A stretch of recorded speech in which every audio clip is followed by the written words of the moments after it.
കൂട്ടുകാരെ, കുഞ്ഞിന്റെ മുഖം ഒന്ന് നോക്കിയേ. ആ പൊന്നുമോൻ അനുഭവിച്ച വേദനയുടെ ആഴം ചിന്തിക്കാവുന്നതിലപ്പുറമാണ്. അമ്മയുടെ സുഹൃത്ത് അഷ്കർ എന്ന് പറയുന്ന ആ മൃഗം ആ കുരുന്നിനോട് ചെയ്തത് മനുഷ്യത്വരഹിതമായ ക്രൂരതയാണ്.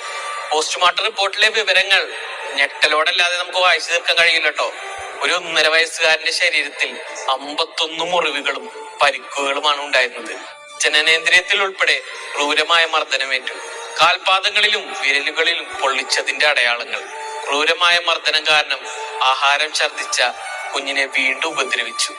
ദിവസങ്ങൾക്ക് മുൻപ് കുഞ്ഞിന്റെ കൈയൊടിഞ്ഞിട്ടും സൈക്കിളിൽ നിന്ന് വീണതാണെന്ന് കള്ളം പറഞ്ഞ് ആ കൊടും കുറ്റവാളി ക്രൂരത മറച്ചുവെച്ചു.